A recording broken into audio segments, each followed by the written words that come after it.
menyembuhkanmu saat ini juga. Pasti doanya Nabi dan Rasul, kalau Nabi Ayub saat itu mau, beliau langsung berdoa, bisa langsung Allah sembuhkan. Tapi apa jawaban Nabi Ayub? Menakjubkan sekali. Wahai istriku, wahai hak, katanya, celakalah engkau. Kita diberi kenikmatan selama 70 tahun. Selama 70 tahun kita senang-senang, kita baru ditimpa selama sekian tahun saja sudah mengeluh kepengen langsung disembuhkan. Hebatnya, Masya Allah. Ini kuatnya para Nabi dan Rasul. Dengan penyakit yang separah itu, penyakit yang tidak pernah ada setelah dan sebelumnya, beliau tidak langsung kepengen, ya Allah sembuhkan aku, tidak. Beliau kepengen meraih kesabaran, mempersembahkan kesabaran beliau kepada Allah Subhanahu wa taala. Beliau merasa malu ketika 70 tahun beliau berlimpah kesenangan, harta dan anak-anak, masa baru dicoba sekian tahun aja sudah kepengen sembuh seketika itu juga. Nanti kata Nabi Ayub, kalau penyakitku ini sudah mencapai 70 tahun, sama seperti kesenanganku dulu, maka aku baru meminta sama Allah untuk disembuhkan. Subhanallah. 70 tahun dalam tafsir Ibnu Katsir. Walaupun ada yang meriwayatkan 20 tahun. Wallahu a'lam bishawab. Kita belum mengecek mana yang paling rajih, tapi yang saya baca di tafsir Ibnu Katsir 70 tahun. Wallahu a'lam. Tetapi dengan kesabarannya itu 7 tahun diganjar. 7 tahun beliau baru disembuhkan oleh Allah Subhanahu wa taala. Ada yang menjelaskan riwayat lain 18 tahun baru disembuhkan. 18 tahun. Bapak Ibu yang sakit sini udah berapa tahun? 3 tahun, isin lah. Hah? Berapa tahun? Nah, nunggu 18 tahun. Jangan ya. Ya, kita ikhtiar. Yang Allah nilai dari penyakit seseorang itu bukan kesembuhannya. Tugas Bapak Ibu di sini hanya untuk berikhtiar. Allah melihat ikhtiar Bapak Ibu. Ikhtiarnya syar'i, penuh kesabaran, ketawakalan, Allah ganjar itu terus menerus dengan pahala yang berlimpah. Yang ketika di akhirat kelak Allah tempatkan Bapak Ibu dengan perantaraan cobaan ini di surga yang paling tinggi derajatnya, yang tidak bisa dicapai kecuali para ahlul musibah, orang-orang yang mendapatkan musibah ketika di dunia.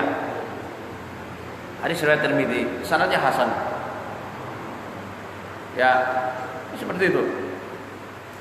Bapak Ibu berobat misalnya, nggak usah nyari sembuh. Ya memang kita nyari sembuh ya, tapi nggak usah nuntut sembuh, ngoyo. Pokoknya aku sekali berobat sama peruqyah di Trans 7 itu harus sembuh saat itu juga. Mimpi. Saya bukan penyembuh.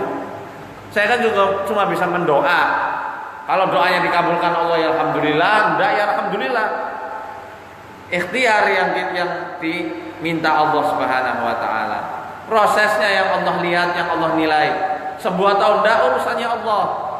Bahkan ketika Bapak Ibu ya meninggal dalam keadaan sakit tersebut, Allah catat dan itu nilai plus di sisi Allah Subhanahu wa taala untuk mendapatkan tiket surga tertinggi ketika menjalaninya dalam keadaan sabar dan ikhlas. Bahkan bisa dikatakan syahid kalau dia itu kena santet. Syahid. Ya, seperti itu. Ya. 70 tahun di sini juga dijelaskan 70 tahun ya. 10 tahun. Baru ketika di tafsir Ibnu Katsir dikatakan ketika penyakit itu sudah menggerogoti badannya sehingga beliau kesusahan sekali untuk beribadah kepada Allah, karena saat itu yang tersisa hanya 2 saja, 2 organ yang dimiliki oleh Nabi Ayub yang masih sehat, hatinya serta lisannya.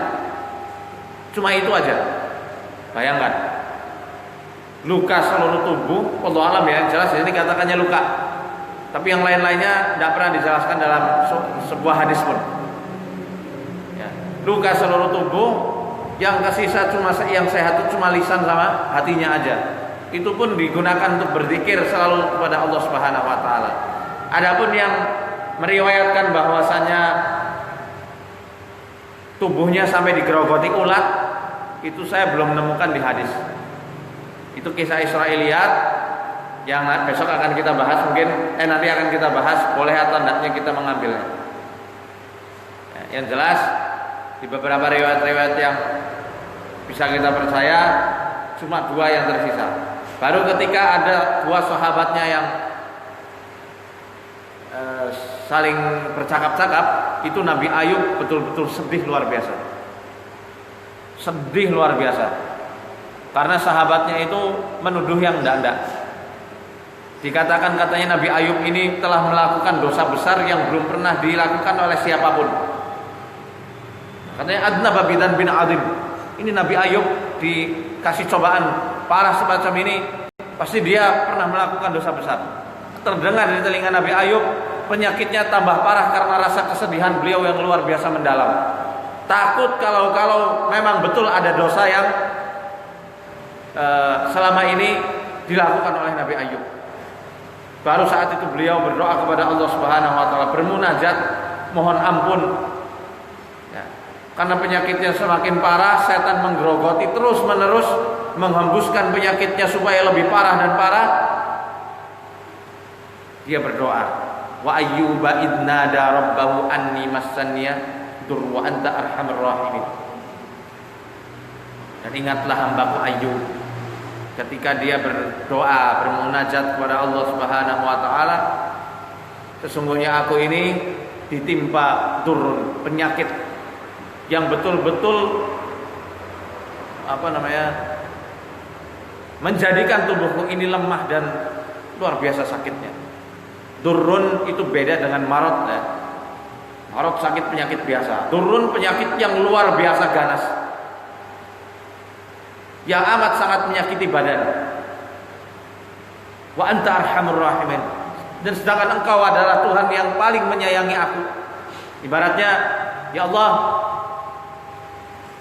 engkau adalah Tuhan yang paling mengerti aku, yang menyediakan segala keperluan hidupku dari lahir sampai kelak meninggal. Engkau adalah yang paling menyayangi aku di saat orang-orang di sekitarku tidak lagi mempedulikanku. Kalau engkau tidak lagi sayang sama aku, ya Allah, pada siapa lagi aku mengharap kasih sayang? Baru saat itu fastajabna lahu. Saat itu juga langsung, gak nunggu lama, Allah hilangkan semua penyakit-penyakit Nabi Ayub alaihissalam dengan titahnya yang ada dalam surat Sad, urkud birijlika hada mughtasalun baridun wa syarab. Hai Nabi, wahai Ayub, urkud birijlik, hentakkan kakimu ke tanah. Itu ada air sejuk untuk kamu minum dan kamu mandi. Ketika minum dan mandi dengan air tersebut, hilang semua penyakit. Istrinya yang sabar bertahun-tahun mengayomi, mengabdi kepada Nabi Ayub, datang. Karena ketika selama Nabi Ayub ini sakit, istrinya itu menjadi pembantu untuk mencukupi kehidupan suaminya. Masya Allah, luar biasa ya kehidupan Nabi dan istrinya yang betul-betul sangat salihah. Gak hanya hartanya yang ludes, badannya pun hancur lebur. Kalau istri zaman sekarang, Allah alam itu kuat apa enggak? Bisa ditinggal pergi. Kalau itu enggak, selama sekian tahun, puluhan tahun bahkan, dia setia ngikutin Nabi Ayub alaihissalam. Baru ketika pulang, pangling. Oh, ini ada laki-laki ganteng siapa? Ditanya, mana suamiku?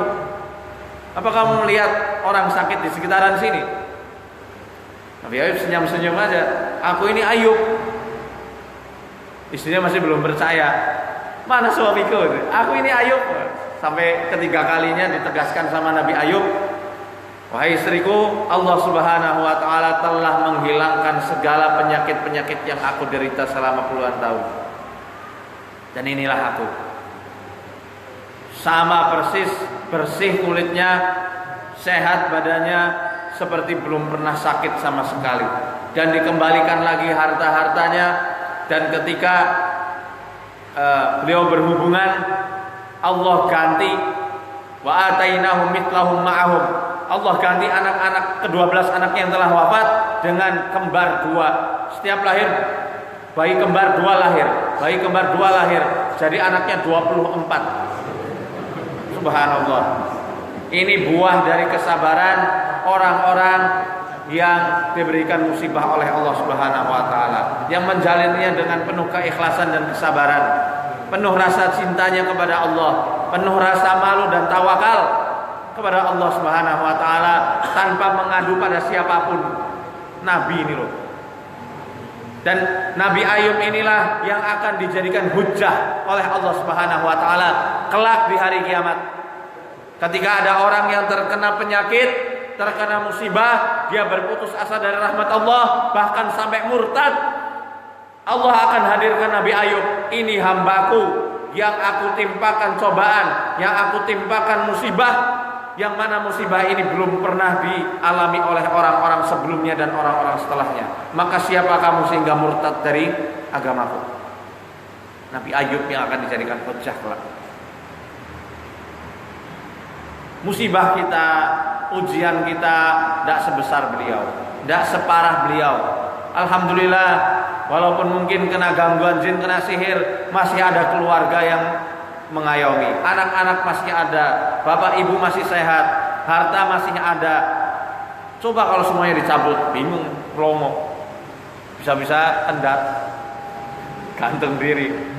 Kayak orang-orang gantung diri itu, ya Allah, naudzubillah min dzalik. Jangan sampailah hanya karena masalah yang tidak seberapa, seakan-akan dunia ini tidak ada harapannya lagi.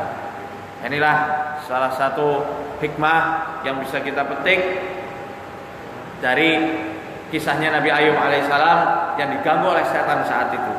Nah, kalau saat ini keadaannya terbalik. Kalau setan tidak berhasil menguasai hati kita kan tidak selamat dari setan. Hati kita yang pertama kali dituju. Hati kita tidak selamat, jasadnya yang dituju oleh setan. Jasad kita juga tidak berhasil, harta dan anak yang dikuasai oleh setan.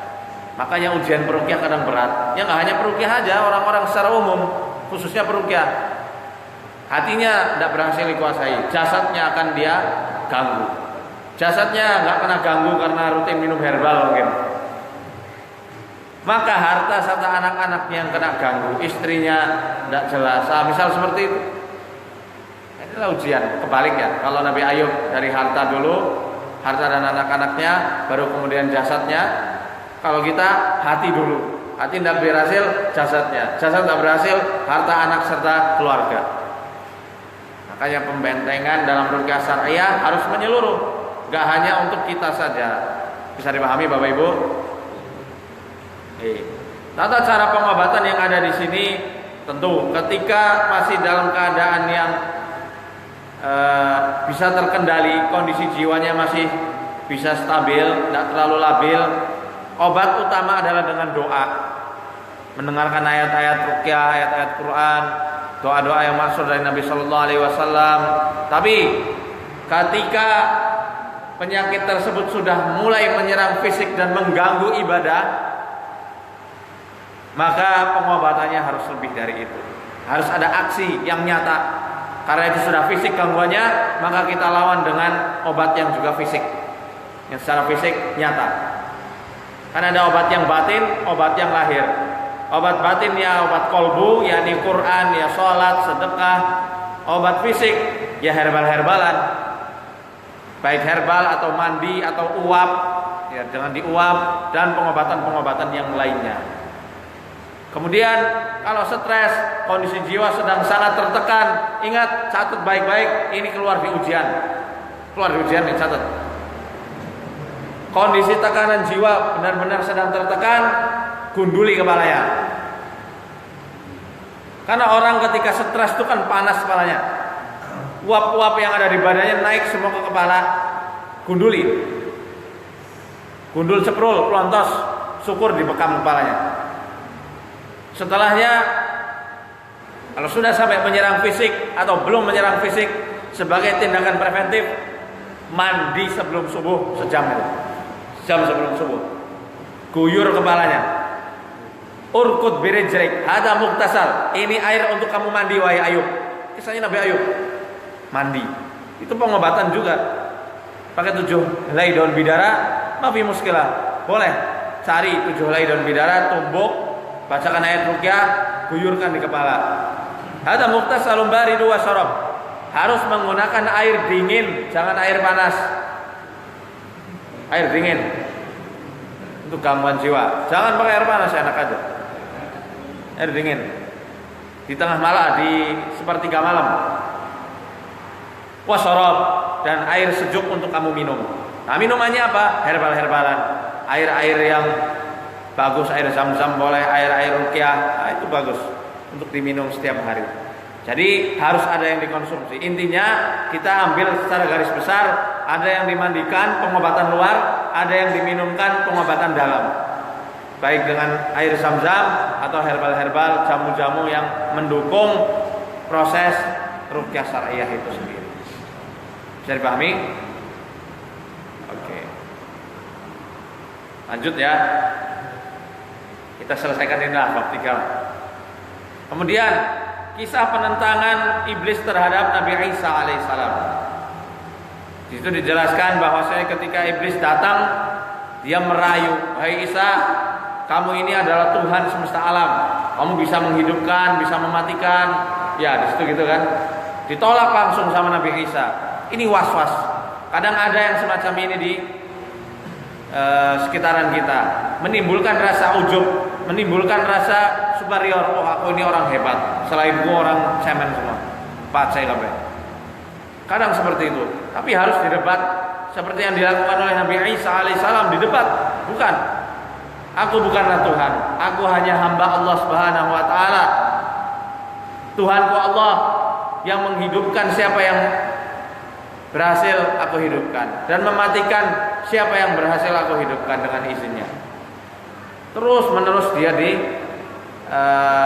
menimbulkan rasa was-was di hati Nabi Isa. Tapi Allah hindarkan rasa was-was di hati beliau, sehingga ketika dalam keadaan puncaknya, ya, fasaqahu Jibril bijanahi. Jibril datang menghempaskan iblis dengan sayapnya. Bleng. Tapi dia tersangkut di tanduk langit dan dia tidak jadi binasa. Karena memang belum waktunya. Seperti itu. Wallahu a'lam bishawab. Nah, ngebut katanya. Tanbih, peringatan tentang apa yang telah disebutkan oleh Syekh Wahid Abdul Salam Bali. Ya. Ba'dakartuhu fi hadzal fasli minal akhbari innama huwa minal israiliyatil ma'dzunu lana fi tahadduts biha.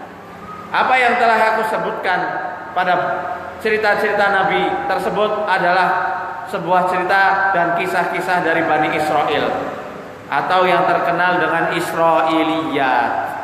Kisah-kisahnya Bani Israel yang dibolehkan untuk diceritakan kepada umat Islam pada umumnya. Ini penjelasan dari Syekh Wahid Abdul Salam Bali. Berdasarkan dari hadis riwayat Imam Al-Bukhari dari Abdullah bin Umar, Rasul sallallahu alaihi wasallam pernah bersabda, "Ballighu anni walau ayatan." Sampaikan walau hanya satu ayat. Sampaikan apa yang kalian dengar dariku walau hanya satu ayat. Wa hadithu an bani Israil wala haraj. Dan silahkan kalian bertahadduts, menceritakan tentang kisah-kisahnya Bani Israel. Wa man kadzdzaba alayya muta'ammidan falyatabawwa maq'adahu minan nar. Barang siapa yang berdusta atas namaku, maka hendaknya dia bersiap-siap menempati tempat duduknya di neraka. Nah, Israiliyat ini terbagi menjadi 3. Betul? Yang pertama apa? Qismun kadzdzabahul Qur'an fanahkumu bikadzbih. Yang pertama adalah kisah Israiliyat yang didustakan oleh Al-Qur'an. Maka kita wajib hukumnya untuk mendustakan kisah tersebut. Seperti contoh kisah Israiliyat tentang Nabi Sulaiman yang dikatakan itu sebagai tukang sihir. Karena bertentangan terhadap nas-nas yang ada dalam Al-Qur'an. Turunnya surat Al-Baqarah ayat 102 itu apa? Untuk mengcounter menepis tuduhan-tuduhan orang-orang Yahudi yang mengatakan bahwasanya Nabi Sulaiman adalah penyihir. Maka kita wajib mendustakannya. Harut dan Marut Israiliyat, mereka orang-orang Yahudi mengatakan Harut dan Marut adalah malaikat Allah yang bermaksiat kepadanya sehingga kepalanya digantung sampai hari kiamat. Ini juga Israiliyat karena bertentangan dengan nas yang ada dalam Al-Quran bahwasanya malaikat tidak bermaksiat dan tidak mendurhakai Allah Subhanahu wa taala sedikit pun. Ya, ini adalah Israiliyat yang didustakan oleh Quran. Yang kedua apa? Qismun saddaqahul Qur'anu fanahkumu bisidqih. Ya. Cerita-cerita yang dibenarkan oleh Al-Quran dan kita membenarkan cerita tersebut atau kisah tersebut. Di antaranya adalah kisah-kisah yang tadi disebutkan oleh Syekh Wahid Abdul Salam Bali, kisahnya Nabi Ayub, kisah tentang Ashabul Kahfi, kisah tentang Dzulqarnain. Itu dibenarkan dalam Al-Quran, maka kita mempercayai hal tersebut. Yang ketiga, qismun lam yahkumul Qur'anu alaihi bisidqin aw kadbin fahadha la nusaddiquhu wa la nukadzibuh. Yang ketiga adalah kisah yang tidak diberikan, tidak ada kejelasan hukum dalam Al-Quran, baik itu benar atau tidak benar. Maka sikap kita adalah pertengahan, tidak terlalu percaya tapi juga tidak mendustakan 100%. Paham di sini? Ya. Ibnu Battal menjelaskan bahwasanya pelarangan ini adalah pelarangan dimatiin, mengganggu. Pelarangan ini ya menyangkut sesuatu yang disyariatkan Allah kepada umatnya Nabi Muhammad SAW. Adapun tentang kabar-kabar dari umat-umat sebelumnya maka hukumnya boleh. Nanti bisa dicek sendiri langsung di dalam kitab terjemahannya. Ya, yang terakhir, alhamdulillah ini sudah terakhir ya. Besok kita bahas bab 4 ini. Yang terakhir tentang penentangan setan terhadap Nabi Muhammad sallallahu alaihi wasallam. Diriwayatkan oleh Imam Muslim di dalam sahihnya dari Abu Darda radhiyallahu anhu, qama Rasulullah sallallahu alaihi wasallam. Ya, ketika Rasul sallallahu alaihi wasallam sedang berdiri. Ini salat ya maksudnya. Qama di sini maksudnya sedang salat. Sedang salat, beliau sedang berdiri, tiba-tiba para sahabat mendengar, a'udzu billahi minka. Aku berlindung kepada Allah dari engkau. Para sahabat mendengar semuanya. Pak Rasulullah berucap demikian, ada apa gerangan? Ya, gak cukup dengan itu. Saat beliau mengucapkan a'udzu billahi minka, beliau langsung mengatakan al'anuka bila'natillah. Aku melaknatmu dengan laknatnya Allah Subhanahu wa taala. 3 kali beliau mengucapkan hal tersebut.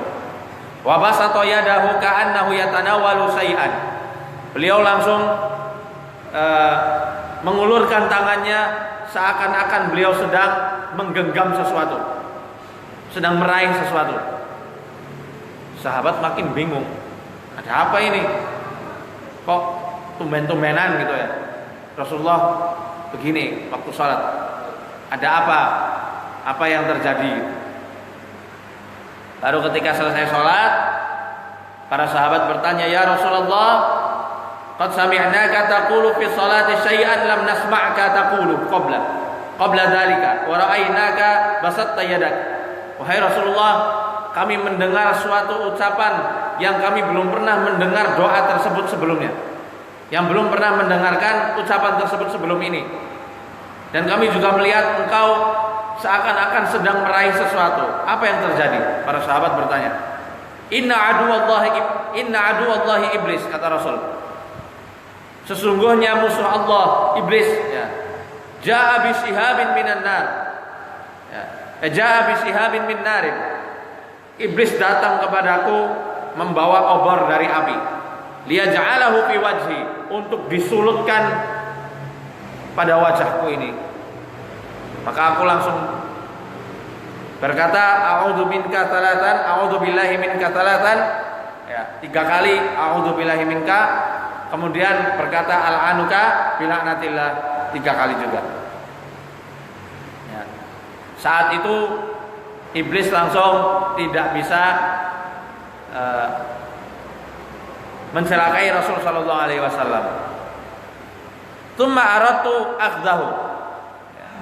Aku kepengen sekali sebenarnya menangkap iblis. Yang dalam riwayat lain dikatakan, aku kepengen banget nangkep iblis kemudian diikatkan di tiang masjid supaya kalian di pagi harinya bisa melihat wujud jin itu seperti apa dan bisa dipermainkan oleh anak-anak penduduk Madinah. Itu kata Rasul. Tapi apa?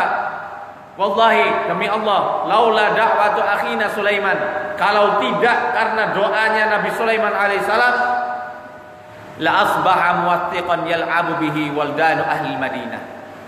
Niscaya di pagi hari anak-anak Madinah akan mempermainkan iblis yang aku ikat di tiang masjid. Apa doanya Nabi Sulaiman? Ada yang hafal? Qala rabbi ighfirli wa hab li mulkan la yanbaghi li ahadin min ba'di innaka antal wahhab. Di surat Shad ayat 35. Nabi Sulaiman berdoa, ya Allah, ampunilah aku dan berikanlah aku kerajaan atau kekuasaan yang tidak akan pernah diwariskan oleh orang-orang setelahku. Ini doanya. Dan di antara kerajaan dan kekuasaannya Nabi Sulaiman adalah penaklukan bangsa jin. Maka Rasul SAW menghormati sekali doanya beliau, kemudian Rasul SAW melepaskannya. Ini dijadikan dalil oleh para dukun. Hadis ini dijadikan dalil oleh para dukun bahwasanya jin bisa ditangkap dan bisa dilihat. Jin bisa ditangkap, dimasukkan ke dalam botol, diikat. Tepat enggak? Katanya wong Kanjeng Nabi aja bisa nangkep jin kok. Emangnya situ Nabi? Wong Rasulullah aja langsung melepaskan. Tidak malah dimasukin botol, ente malah seakan-akan lebih sakti daripada Rasul. Rasul diikat di tiang, kamu dimasukin botol, lebih sakti nih kayak Aladin, kayak jin dan jun. Maka jelas ini menyelisihi kiasnya Imam Al-Farid jauh sekali, dan tidak tepat dalam pengambilan dalil. Ya, jadi orang-orang yang melakukan praktek pengobatan, nangkap jin ke dalam botol, itu dukun, dipermainkan oleh setan. Suatu ketika Rasulullah SAW juga pernah dikejar oleh tentara-tentara iblis yang dari bukit turun semuanya, yang dari lembah semuanya muncul mengejar Rasulullah SAW ketika malam Isra Mi'raj. Semua mereka membawa api untuk menyerang Rasulullah SAW. Maka di situ Jibril langsung memberikan wahyu dari Allah Subhanahu wa taala kepada Rasulullah sallallahu alaihi wasallam. Ya Muhammad, qul. Kata Jibril, wahai Muhammad, ucapkanlah. Qala ma aqul, apa yang aku ucapkan wahai Jibril? Qala qul. Dikatakan lagi, ucapkan wahai Muhammad, a'udzu bikalimatillahi tammah min syarri ma khalaqa wa dara'a wa bara wa min syarri ma yanzilu minas sama' wa min syarri ma ya'ruju fiha wa min syarri fitanil laili wan nahar wa min syarri kulli tariqin illa tariqan yatruku bi khairin ya Rahman. Ini doa yang biasa saya pakai ketika nunjuk. Dan orang-orang pada penasaran. Jadi doanya apa ya ini? Walaupun tidak ada doa khusus. Ketika doa ini dibaca oleh Rasul sallallahu alaihi wasallam, qatubiat naruhum wa hazamuhullahu tabaraka wa taala. Maka api-api, bola api yang dibawa oleh tentara-tentara setan semuanya padam, dan Allah Subhanahu wa taala mengalahkan mereka semuanya. Hafalkan ya. Makanya beli ini bukunya, ini beli. Repot kalau kajian kitab tapi tidak bawa kitabnya, bawa bukunya, bawa catatan juga. Nanti supaya bisa dihafal. Tandain, nanti akan saya tes juga itu. Tandain. Dihafalkan, tandain dan dihafalkan. Ini materi untuk pengkaderan ya. Jadi harus dihafalkan doa-doa yang ada di kitab ini. Dan yang ada di buku saya, semua doanya dihafalkan. Oke? Ya. Ya, alhamdulillah bab 3 sudah kita tuntaskan. insya Allah pembahasan selanjutnya akan kita masuk ke bab 4 ya. Bab 4 di minggu yang akan datang. Ya, semoga apa yang kita pelajari menjadi ilmu yang bermanfaat ya. Dan kita harap sekali semuanya hadir secara rutin, menyimak, mencatat, menghafalkan, supaya betul-betul manfaat untuk kita dan keluarga kita serta orang-orang yang ada di sekitar kita. Barakallahu fikum. Ada yang mau bertanya mungkin sebelumnya? Ada enggak? Mau tanya? Monggo Pak. Assalamualaikum warahmatullahi wabarakatuh. Salam. Ustaz, mungkin kenalkan saya ini baru pertama kali ini saya dari wawancara. Yang saya tadi agak cepat sedikit tentang bawah ini Ustaz. Yang saya tanyakan adalah saya sudah sekian kali mungkin banyak dulu dosa dan jalan yang saya tadi bilang adalah yang saya sampaikan adalah apabila ada anak-anak kita misalnya terganggu orang tuanya, ya alhamdulillah sih kalau kita sih tidak ya saja karena juga sama seperti itu kalau misalnya dari Amerika. Nah ini untuk menguatkan hati iman saya, supaya kayak tidak bisa anak-anak saya terus saya ternyata kalau sholat subuh mesti dibuka-buka gitu. Jadi Umur berapa anak? Umur berapa? sudah SMA pasti sekarang. Nah itu mesti didorong-dorong. Teringat Ustaz tadi mengingatkan perspektif ke belakang bahwa mungkin ada harta yang atau saya yang dulu dapatkan dan sekarang dari segala macam yang subhat semuanya orang ini.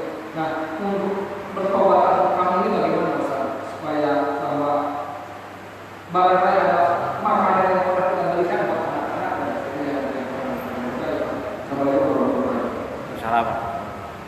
Dari apa yang saya simak dari kajiannya Ustaz Erwan di Tirmidzi, di antara cara-cara bertobat dari hal harta-harta riba atau yang didapat dengan cara-cara yang subhat adalah dengan mensedekahkan ya barang-barang, harta-harta yang pernah didapatkan dari cara-cara yang tidak dihalalkan oleh Allah Subhanahu wa taala. Disedekahkan sebanyak apapun itu.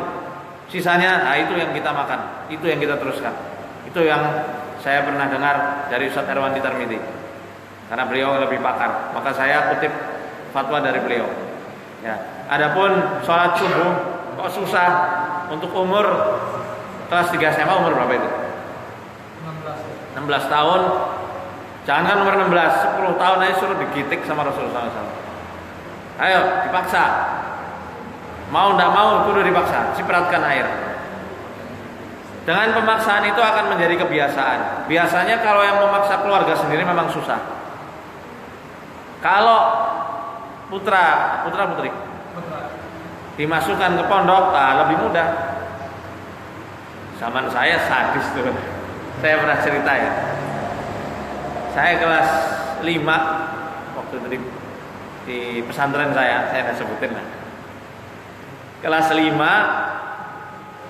terlambat tanda tangan sholat lail jam 3 malam. Kelas 5 wajib tanda tangan absen. Dia sudah bangun, sudah sholat. Saya lupa waktu itu. Setengah 4 siangan ding, setengah 4 baru bangun. Habis maghrib ditatangi saya sama keamanan pusat. Keamanan pusat kok orangnya besar-besar, bawa rotan dia. Buka jasmu, dicambuk saya seluruh tubuh. Sampai daging saya yang ada di paha ini keraket nempel di sarung. Saking kerasnya pukulannya. Berhari-hari itu mandi saya tidak bisa sabunan. Tapi dari situ saya jengkel. Jengkelnya saya kan tidak bisa saya buat melawan kakak kelas. Melawan saya yang dikeluarkan. Akhirnya itu menjadi motivasi saya. Besok tidak boleh saya telat lagi. Sampai seterusnya, alhamdulillah terpacu terus. Sudah menjadi kebiasaan ya, sholat subuh tidak pernah tinggalan lagi kecuali kalau kecapean dan lain-lainnya. Khususnya waktu di pondok. Ya. Dan waktu saya keamanan, saya jadi bagian takmir pun ya melakukan hal yang sama. Tapi itu kan kalau di pesantren. Itu zaman dulu 2010. 2009 saya waktu itu. 2010 saya kelas 6 lulus. Itu terakhir, tidak boleh ada pemukulan lagi setelahnya. Ya. Memang harus ada pemaksaan. Dengan pemaksaan akan jadi kebiasaan.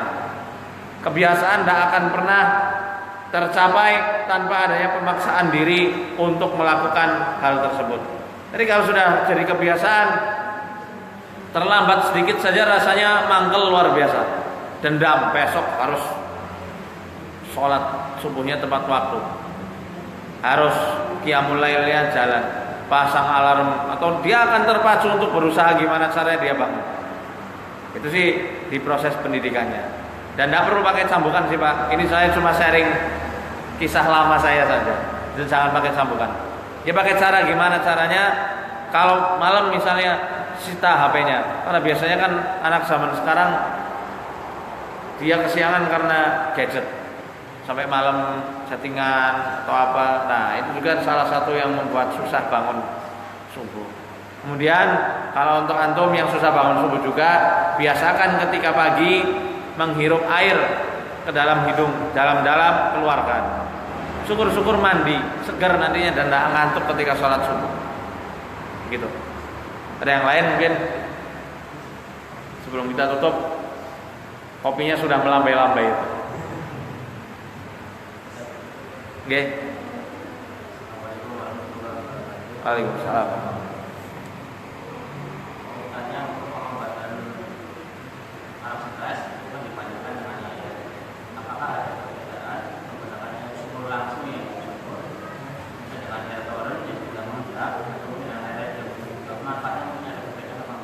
Paling bagus sebenarnya menggunakan air hujan. Jadi kalau masnya ada sumur kan bolong ya, jadi air hujan kadang masuk tercampur di situ atau embun, itu bagus sekali untuk mengobati gangguan-gangguan jin ataupun gangguan kejiwaan seperti itu. Jadi kita lebih memilih air sumur yang kebuka. Ya kalau susah ya pakai keran juga bisa. Tapi lebih bagus memang selama ini pengalaman kami langsung dari air sumur yang kebuka itu, atau air hujan yang tertampung. Karena dalam surat Al-Anfal dikatakan wa idh yughashshikumun nu'asa amanatan minhu wa yunazzilu 'alaikum minas sama'i ma'an liyutahhirakum bihi wa yudhhiba 'ankum rijzas syaitan wa liyarbita 'ala qulubikum wa yuthabbita bil aqdam. Ingatlah ketika kami menurunkan hujan, menjadikan kalian ngantuk ketika perang Badar. Hujan, kami turunkan hujan yang dengan air hujan itu mampu untuk dibuat bertoharoh, bersuci. Selain buat bersuci, wa yudhiba ankum rijzas syaitan, menghilangkan gangguan-gangguan setan. Waliyarbitu ala qulubikum, menguatkan hati manusia. Orang gangguan jiwa kan biasanya jiwanya tidak stabil ya. Jiwanya tidak stabil dan hatinya tidak kuat. Maka dimandikan sama air hujan supaya kuat lagi batinnya. Wa yuthabbita bil aqdam, yang menetapkan langkah, menjadikan dia mempunyai jati diri. Orang stres tidak punya jati diri dia. Bahkan harga diri pun mereka rasa tidak punya. Mandikan air hujan supaya kuat hatinya, tetap pendiriannya, teguh pendiriannya. Nah itu lebih baik. Ya maka kalau saya pilih, ya lebih pilih air sumur yang kebuka atau air hujan yang tertampung di suatu tampungan. Buat saya tampungan khusus itu, khusus air hujan. Ya, barakallahu fikum. Sudah ada? Ibu-ibu ada ya? Sudah ada ya? Oke. Kita tutup dengan membaca doa kafaratul majelis. Subhanakallahumma wa bihamdika asyhadu an la ilaha illa anta astaghfiruka wa atubu ilaik. Arsadani Allah wa iyyakum. Assalamualaikum warahmatullahi wabarakatuh. Silakan sholat syuruk bersama-sama.